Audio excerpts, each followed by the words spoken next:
Not so very long ago, large parts of our globe were still uncharted. The map makers of the time covered the gaps in their knowledge as best they could. Over bits of ocean that might contain islands, they drew sea monsters or galleons. And over the heart of what was then called the Dark Continent, they put the best excuse they could for the lack of exploration. Here be dragons.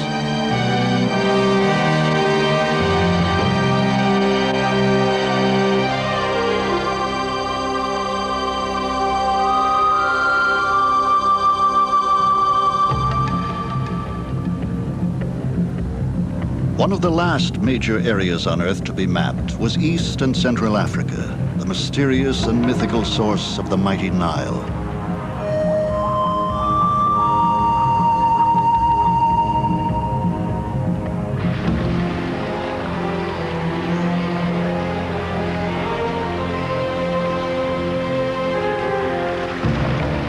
The animals here presented no great barrier to exploration, despite the warnings. But the map makers had been right about one thing. Here, indeed, there were dragons.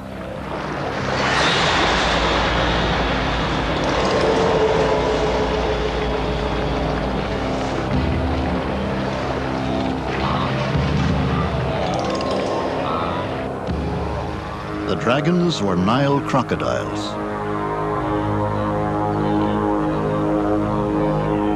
200 million years ago, the Earth was ruled by dragons. Crocodiles, primitive lizards, and the great dinosaurs were the dominant animal life forms on the planet. What caused the dinosaurs to become extinct is still a matter of conjecture. But what is certain is that the crocodiles survived. In fact, they are enormously successful creatures, found in warm latitudes all the way around the Earth.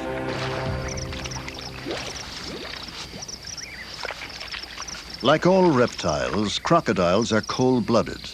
Their blood is not actually cold. Rather, its temperature fluctuates. To regulate it, the crocs rely on external heat sources.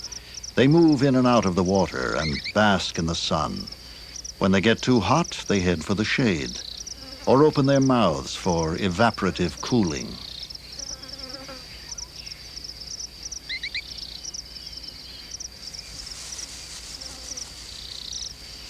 If they're still too hot, or if they're disturbed, they slip back into the water.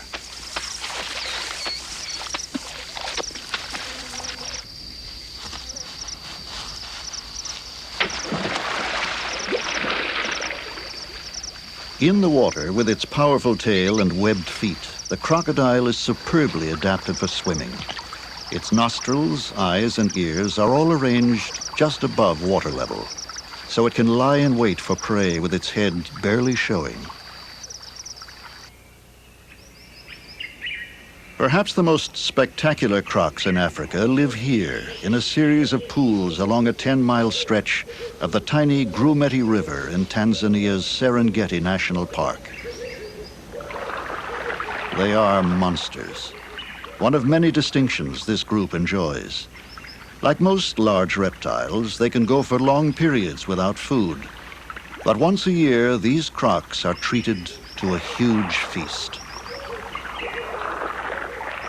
A mere stream most of the time, the Grumeti shrinks to a series of greasy pools in the dry season. But there are dragons here as plentiful and fearful as any in legend.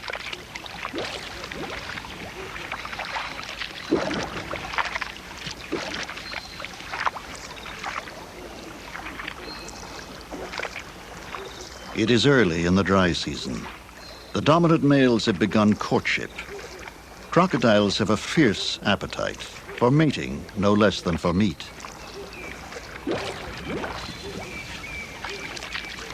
In fact, this is a submissive posture by which the female indicates her acceptance of her suitor and lets him know she will not attack if he tries to mate.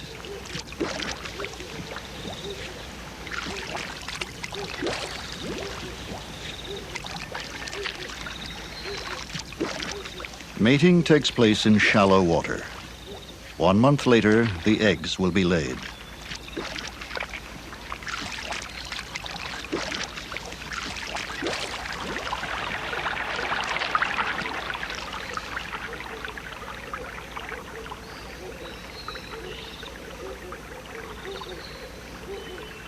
As the water level drops, life becomes easier for those smaller predators that share the river with the crocs.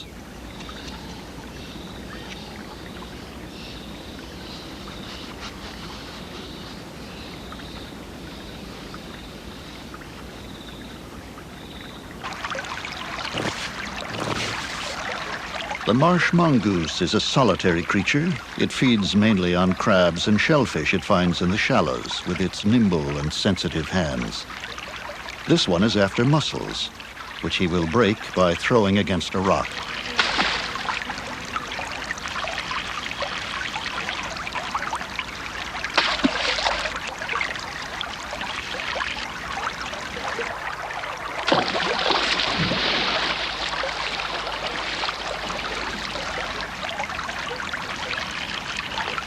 Failing to break it in the shallows, he carries it to a favorite anvil stone.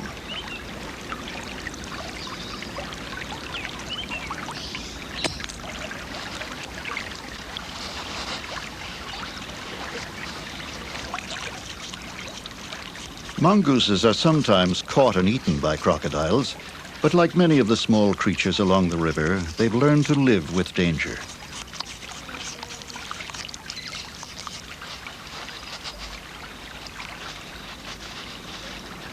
A large croc will catch and eat almost anything, from a frog to a 1-ton buffalo. It will scavenge, too.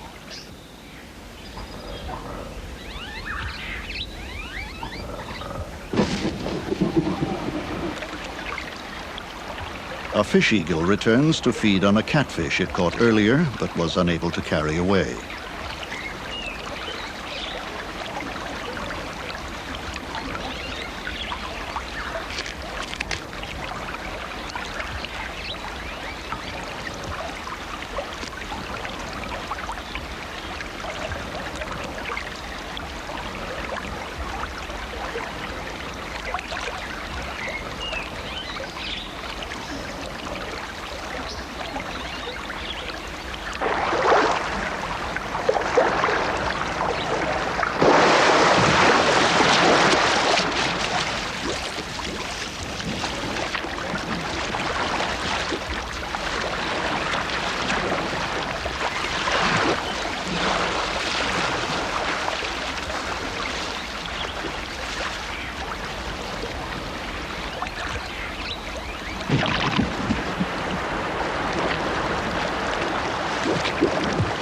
For most of the year, the Grumeti River crocs make do with such slim pickings. But then, one cold morning in the dry season, something happens that changes their lives and makes this population unique.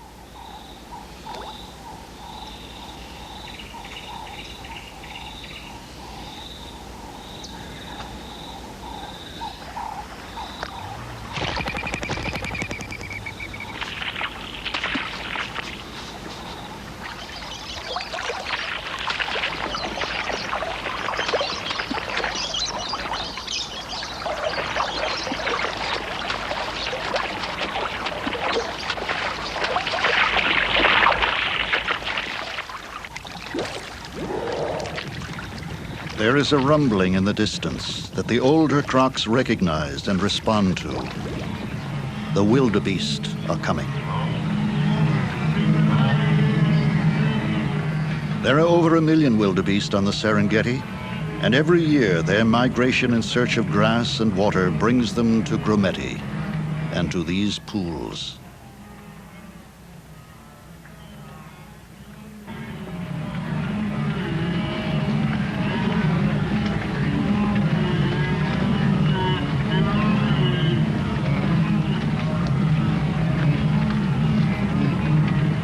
Only a small percentage of the population comes down to the crocodile pools.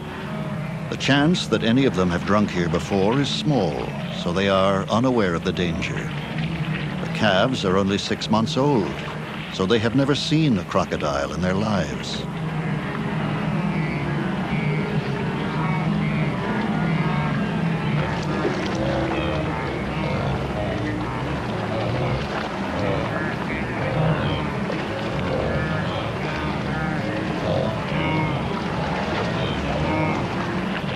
Even when a sandbank forces the croc to expose its back, the wildebeest do not recognize the threat.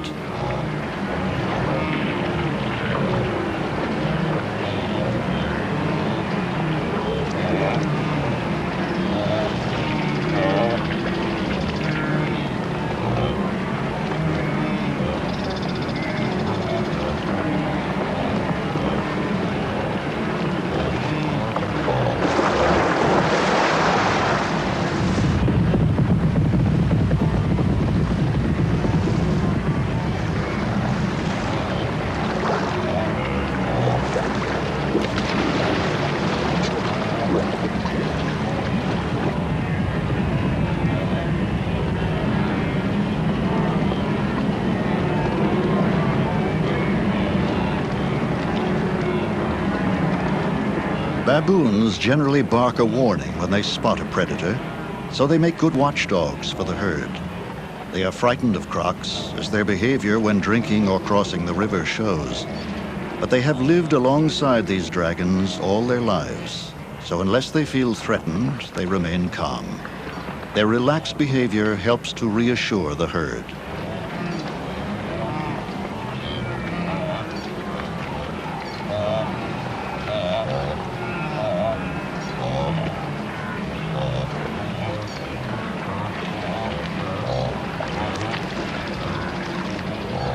But even without crocodiles, drinking is always a dangerous time. The wildebeest are braced for flight, so the crocs miss many more than they catch.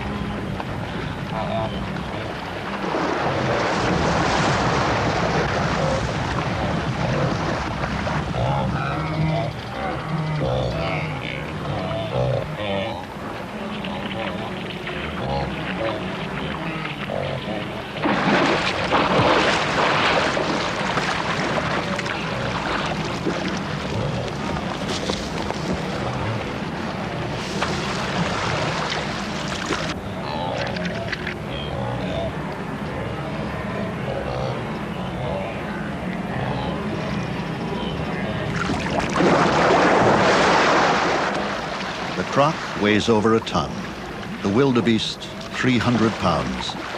There can be only one outcome.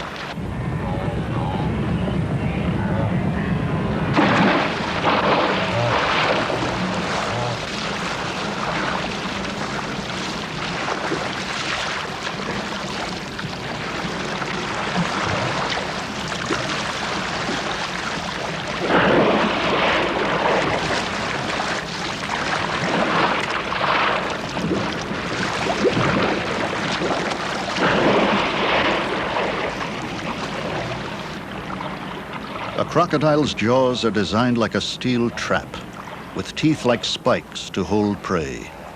It does not have specialized teeth like other carnivores for cutting meat and shearing bones, or even jaws capable of chewing action.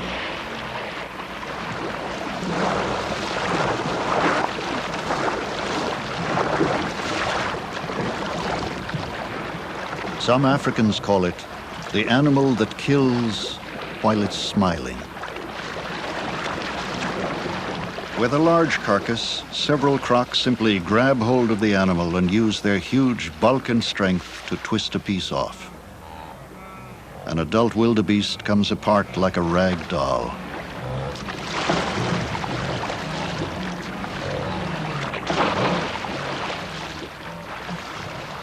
Cooperating in this way to break up a carcass and share the meat shows a high degree of social organization and is very unusual among reptiles. The wildebeest drink at these pools for only a week or two, but in that time the crocs become completely engorged. The metabolism of a large crocodile is so slow that, like a python that has swallowed a goat, it will not need to eat again for many months. In fact, some of the largest crocs may not eat anything substantial until the migratory herds return. On this little river, the annual wildebeest feast sustains a population of crocodiles that is probably the largest and most exciting in Africa.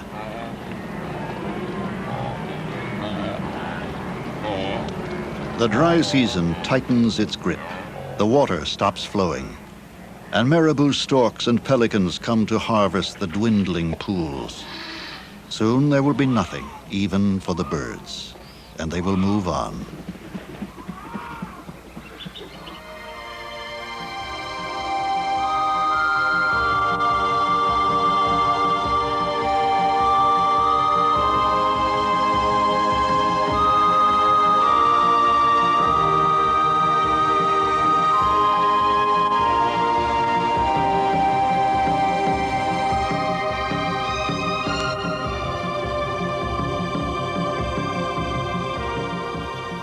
The Grumeti flows west through the Serengeti National Park and joins the waters of Lake Victoria. This is Africa's largest lake, and it in turn empties into Africa's longest river, the Nile. Then in northern Uganda, most of this mighty flow is suddenly squeezed through a 27-foot gap, the Murchison Falls.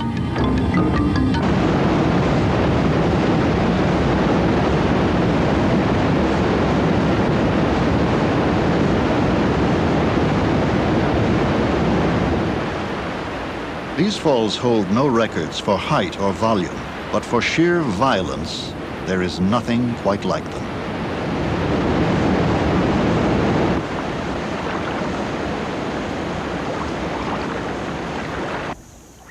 Downstream, where the river spreads itself out again, the dragons are nesting.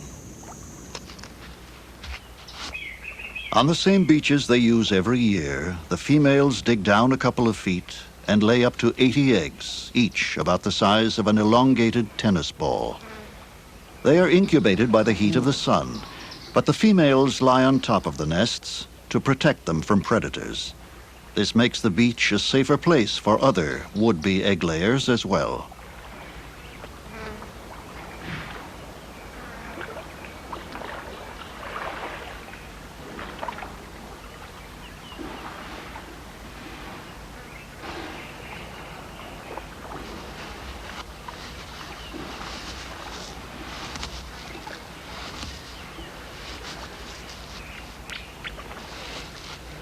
The soft-shelled turtle would like to lay her eggs on the heavily guarded beach. The trick is getting past the guards.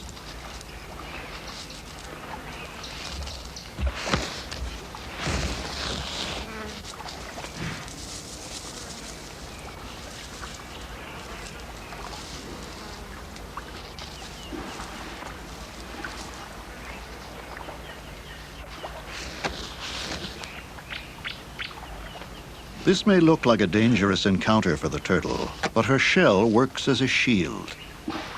This time, she is let off. She'll return, though. The benefits of nesting on a protected beach are worth the risks. Weavers, too, find it worthwhile. Though their tightly woven nests are safe from most predators, they are vulnerable to snakes and monitor lizards that the crocs will chase away.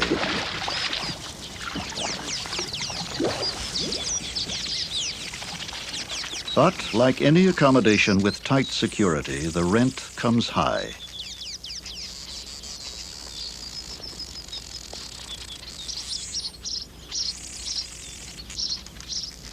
Any tenant that does not take reasonable precautions may end up paying in full for the benefit of the colony.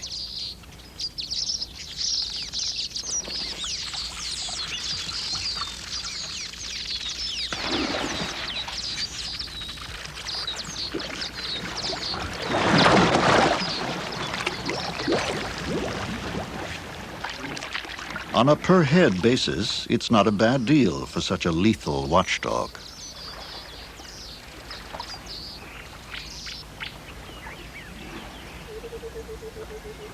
The water thickney, or dickup, has forged an uneasy alliance with the crocodile.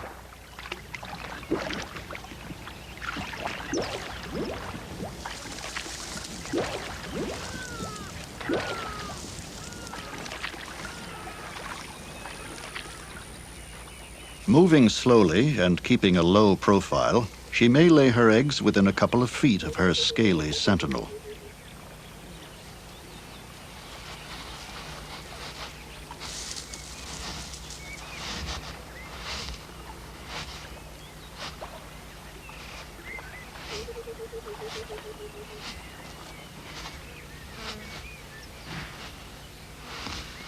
The turtle, the weaver, and the dickup are all seeking protection. And this is what they fear. The monitor lizard is a pint-sized dragon that grows to about 5 feet. Alert and efficient predators, their favorite food is eggs. Anybody's eggs. On another beach, where there are no crocodiles, spur-winged plovers are nesting. The birds will put up a brave defense, but without the fear of crocodiles to deter it, the lizard can make a leisurely search.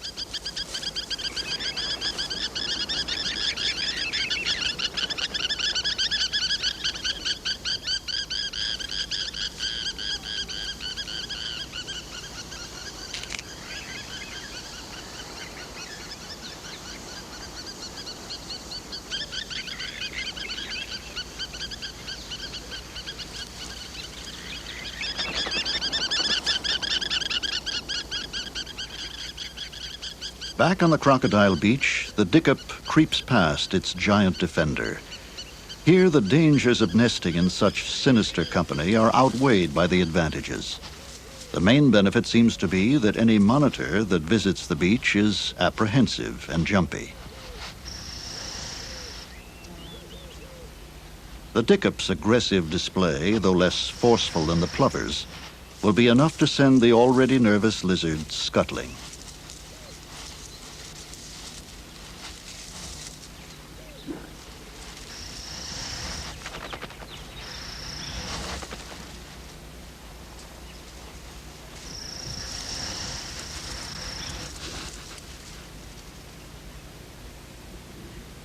For 90 days, this beach has been a safer place for several species, thanks to the guardian female crocodiles.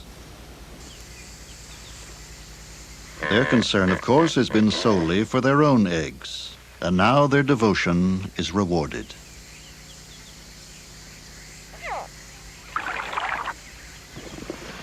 Suddenly, one evening, the nest beaches begin to sing. Below the sand, inside the eggs, the young crocodiles are signaling that they are ready to break free.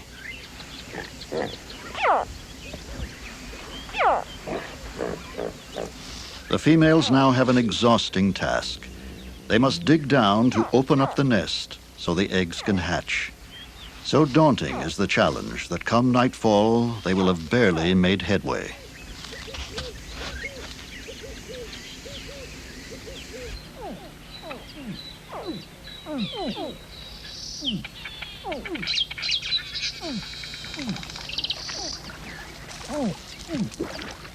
At dawn, a female comes ashore to finish digging out her young.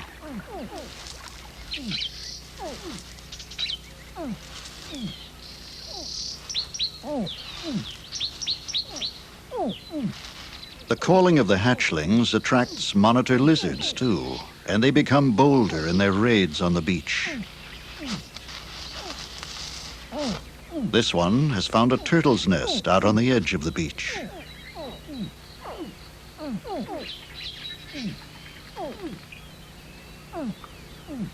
The eggs, each about the size of a billiard ball, seem custom-made for consumption.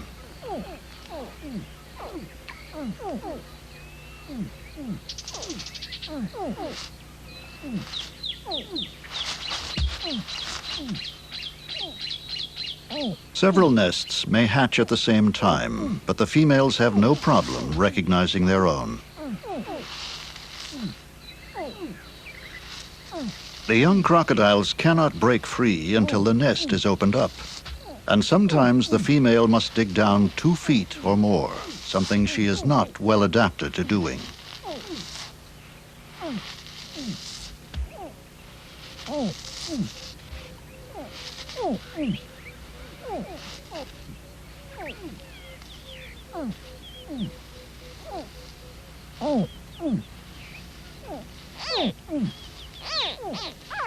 Driven on by the chirruping of her young, she finally exposes the eggs.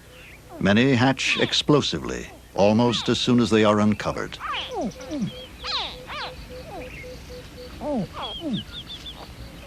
The event brings about a complete transformation in the female croc. From a monstrous killing machine, she becomes a caring and infinitely gentle creature. Her priority now is to get her young safely to the water, and the safest place on the beach is inside her fearsome mouth. Its floor drops to form a pouch to carry them.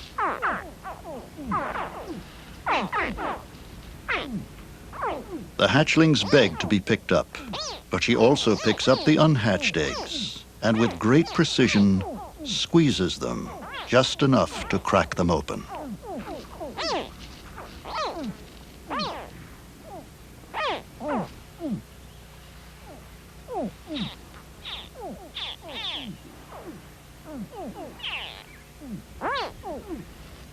Those teeth can shred a buffalo, and the pressure exerted by that bite can be enormous. But there are also sensors at the base of each tooth. And when she wants to, she can use her jaws as delicately as forceps.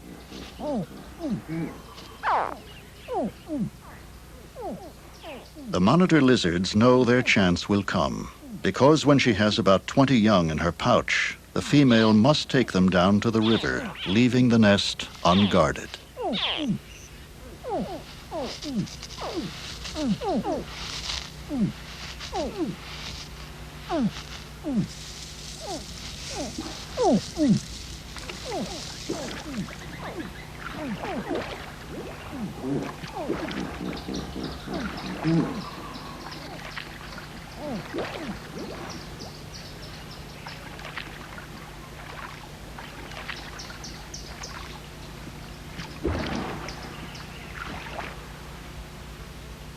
Finding a shallow place out of the current and with weeds for her young to hide in, she gently shakes her jaws to wash out the eggshells and hatchlings.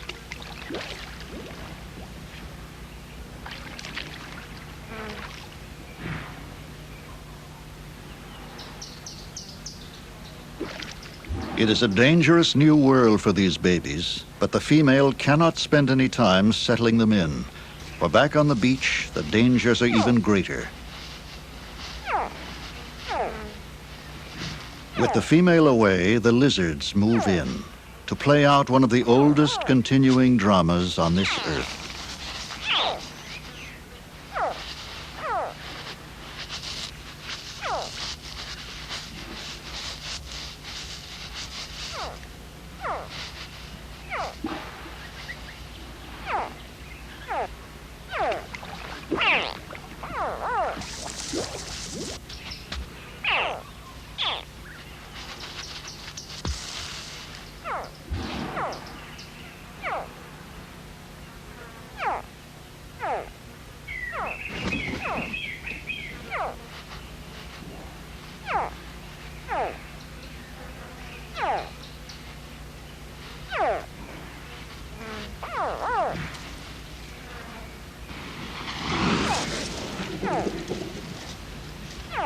A large female lays up to 80 eggs a year and may breed for 50 years.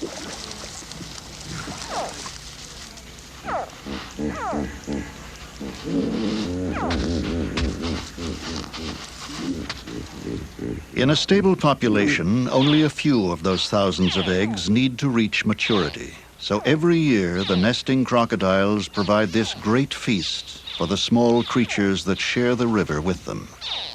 No other predator passes energy down the food chain in this generous fashion.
Back in the water, the scent of the eggshells has attracted fish, which come to tear out the membranes.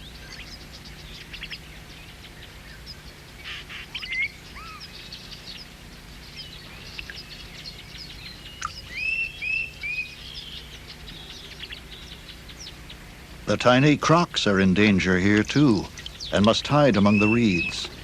In the open water, there are Nile perch, each weighing up to 100 pounds, as alert and voracious as any monitor lizard.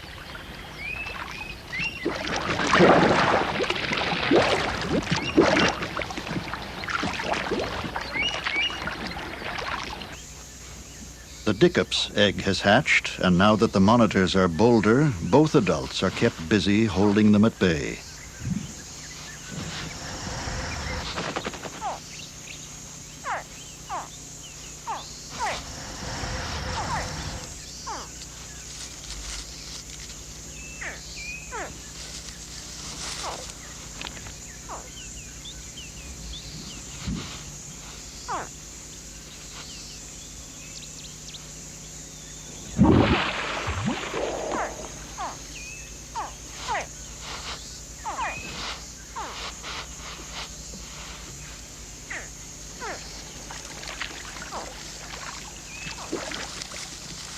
This time, when the croc charges ashore, she passes close to the Dickop family.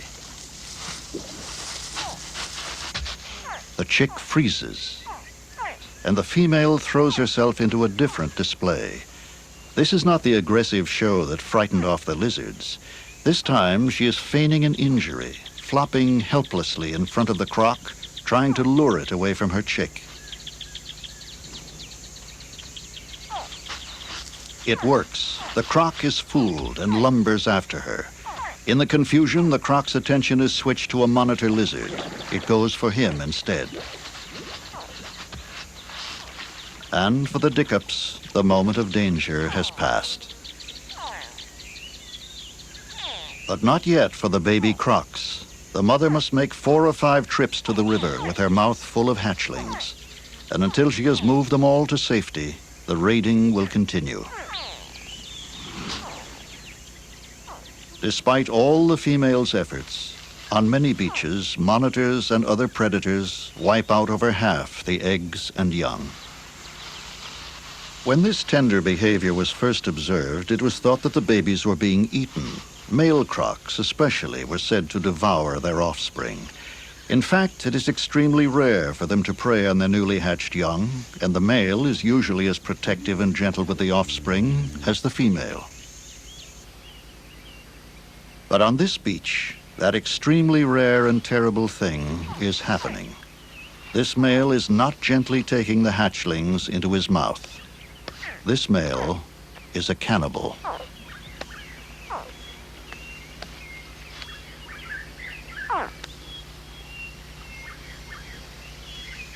Whether he is the father of these young or a stranger, he is intimidating to the female. When she tries to return to her nest, he uses his superior size to drive her off. He threatens her, and she adopts a submissive posture. She moves off, leaving him to return to his gruesome meal.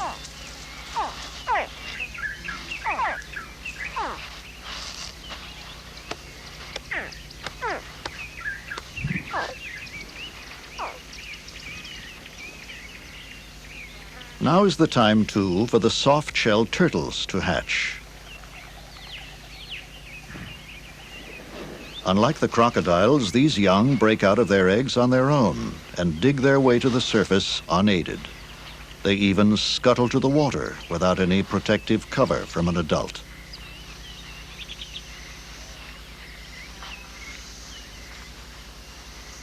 Their mothers did provide some protection. They laid their eggs on a crocodile beach. where they had the benefit of those heavyweight guards.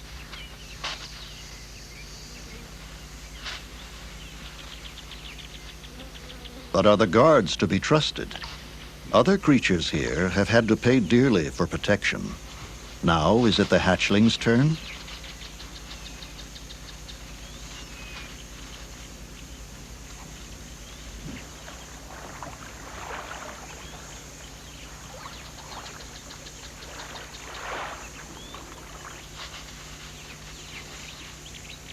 After 200 million years of coexistence with the crocs, the turtles have nothing to worry about. There's an old saying in the army, if it moves, salute it. If it doesn't, paint it. On this beachhead, the command is usually, if it moves, eat it. But while she is nesting, a female rarely eats. So the turtles proceed unharmed. And if something small and helpless happens to cross her path during this tender time, the command seems to be, if it moves, mother it. The female picks up a hatchling and takes it into her gently smiling jaws. The attacks the turtle's mother suffered to lay her eggs near the crocodiles have paid off. Her young get a relatively safe passage across the beach. And one of them even gets carried down to the water.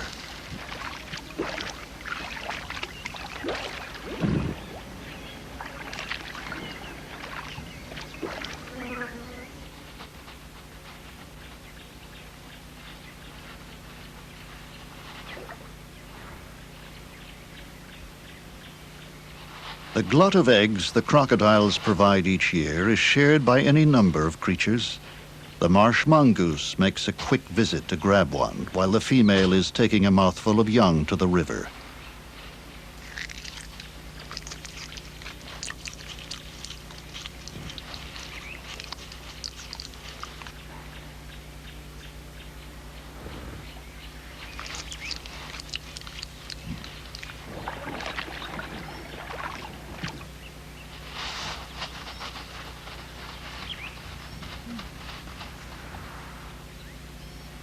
Birds come to eat the eggshells, to get the calcium they need for their own eggs. African pied wagtails, striped swallows, and long-tailed starlings.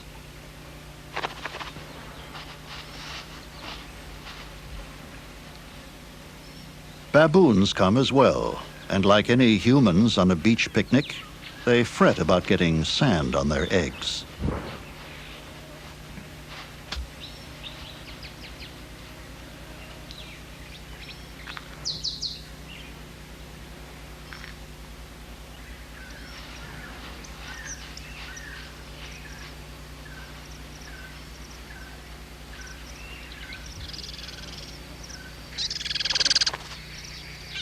The gray-headed kingfisher uses the old crocodile nest as a start for its own excavations. Diving beak first at the small bank the crocs have provided, the kingfishers make a start on a hole that will eventually be a couple of feet deep.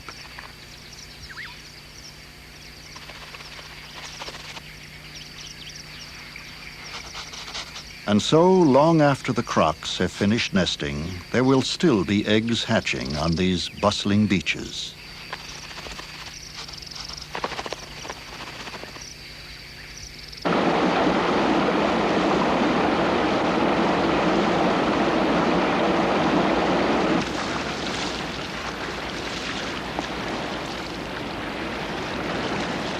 For their first few days, the 10-inch hatchlings live off their yolk sacs and stick together close to the place they first swam out of their mother's jaws. The female is still constantly on guard.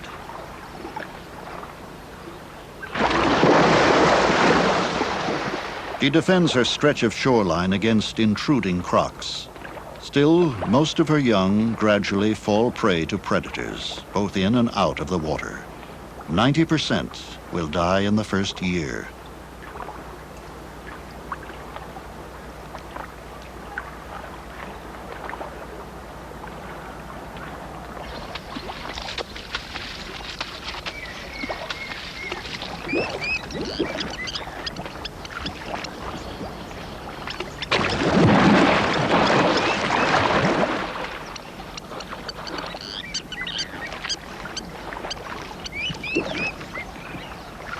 Protecting the offspring is an unrelenting task for the mother, one that she will face for several months all on her own.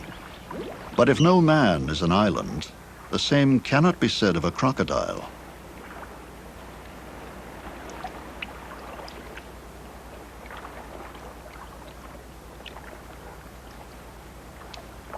For their first couple of months, the young find a perfect refuge atop their mother. They all gather on her back as soon as she is available for basking, giving a whole new meaning to the idea of babysitting.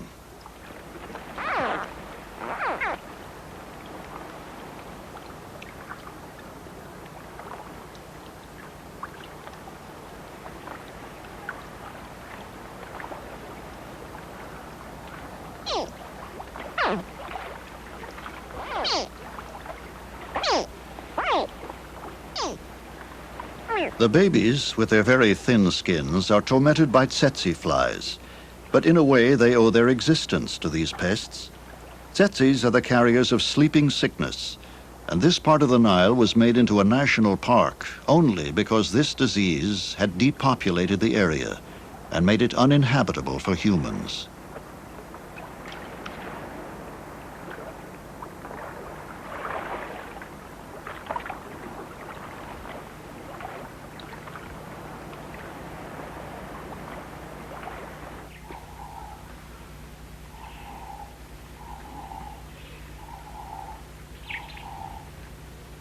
Back on the Grumeti River, the year has come full circle.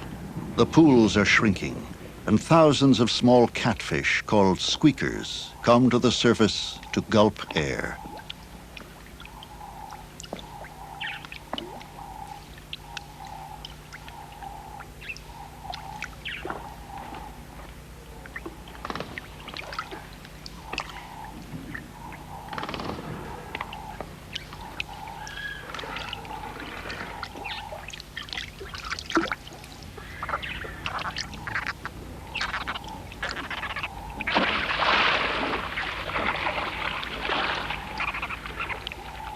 The wood stork catches them with ease. And even small crocs are tempted to take advantage of the weakened fish.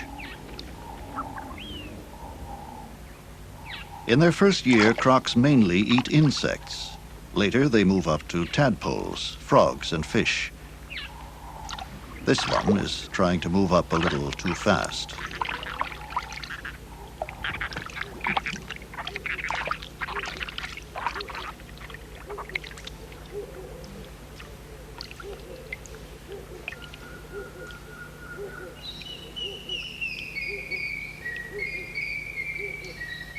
A dragon and a dragonfly.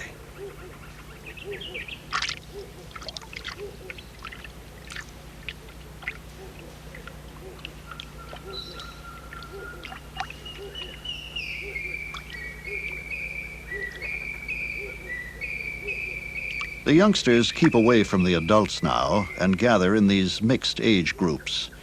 They grow about a foot a year at first, slowing down as they get older.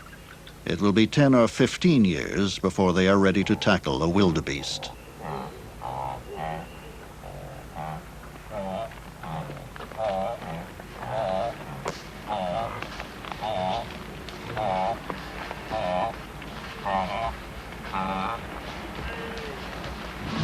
They come down to the pools as they do every year, thirsty innocents, glancing without much interest at the strange shapes floating in the water. And as always, there is a week or two of primeval carnage until the crocs are full.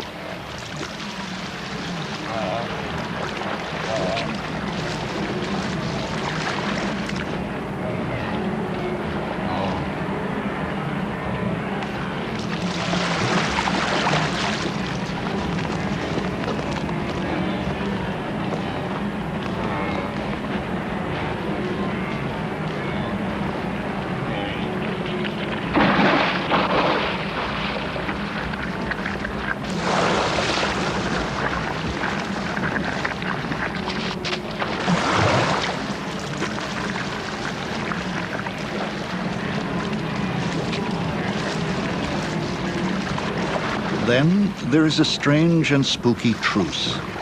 Like human diners contemplating the dessert tray, the crocodiles cannot resist looking, but neither can they eat another thing.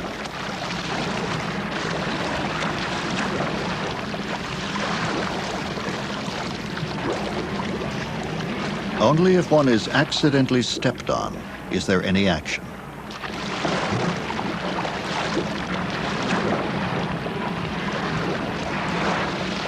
There can be only one outcome. Or can there?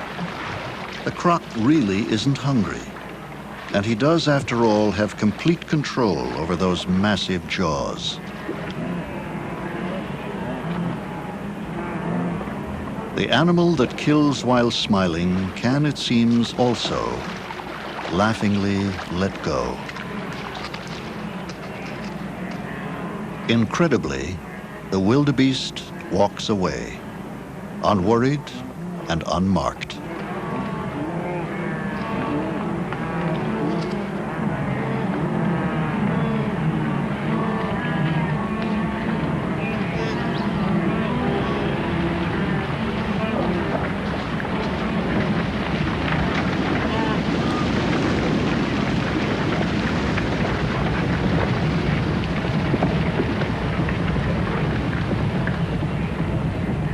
Every year, the great herds that thunder across the Serengeti come to these pools on the Grumeti and sacrifice a few dozen lives so that the rest may drink.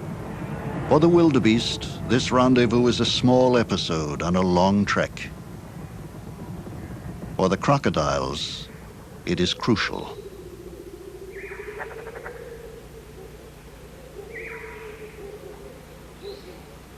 These 16-footers are among the largest and heaviest crocs in Africa.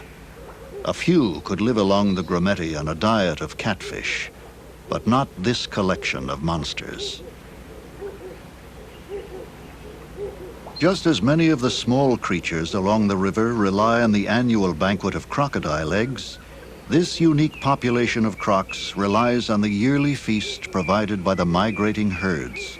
They thrive only because of the wildebeest. Africa is speckled with great lakes and laced with wide rivers. A puny stream that a baboon can jump over in the dry season, the Grumeti is the last place you would expect to find such a spectacular show put on by the world's most dramatic reptiles. Today there are no more blank spaces on the map. But even as satellites chart our planet with impressive accuracy, over this little corner of the Serengeti could still be written, here be dragons.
in the pages of National Geographic magazine.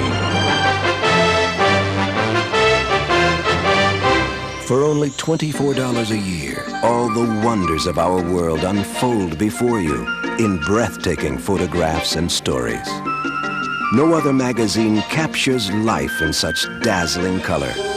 Join the society and you'll enjoy award-winning photographs that celebrate life's wonders. And open your eyes to the remarkable diversity of our world.